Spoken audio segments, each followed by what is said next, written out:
মহানবী হযরত মুহাম্মদ সাল্লাল্লাহু তাআলা আলাইহি ওয়াসাল্লামের হাত ধরেই ইসলামের দাওয়াত শুরু হয়। ৬১০ খ্রিস্টাব্দে নবী সাল্লাল্লাহু তাআলা আলাইহি ওয়াসাল্লাম হীরা গুহায় ধ্যানমগ্ন থাকা অবস্থায় ওহী লাভ করেন। হযরত জিবরাইল আলাইহিস সালামের মাধ্যমে আল্লাহ তাকে প্রথম কুরআনের আয়াত পাঠ করান।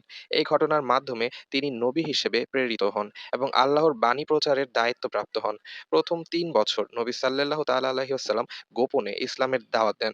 মূলত পরিবার ও ঘনিষ্ঠ বন্ধু-বান্ধবদের এবং এ সময় তার স্ত্রী খাদিজা রাদিয়াল্লাহু তাআলা আনহা, খলিফা আবু বকর, ওমর ও আলী সহ অনেকে ইসলাম ধর্ম গ্রহণ করে।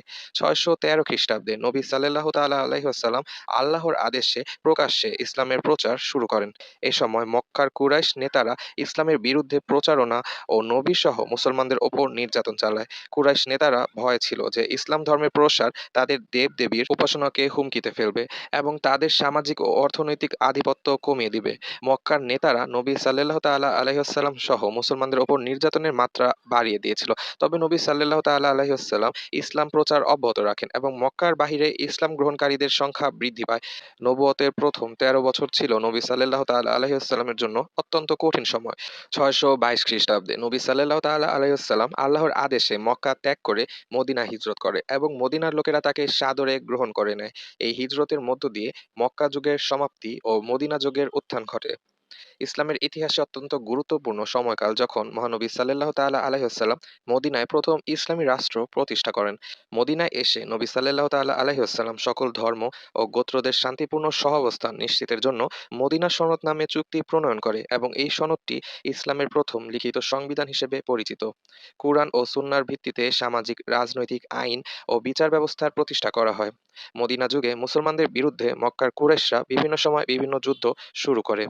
৬২৪ সালে কুরাইশদের বিরুদ্ধে মুসলমানদের প্রথম বিজয় ছিল বদর যুদ্ধ। এছাড়া ৬২৭ সালে মক্কার কুরাইশরা মদিনা আক্রমণ করতে গেলে নবীর হুকুমে মুসলমানরা মদিনার চারপাশে খন্দক খনন করে শহরকে রক্ষা করেন এবং কুরাইশদের পরাজিত করে।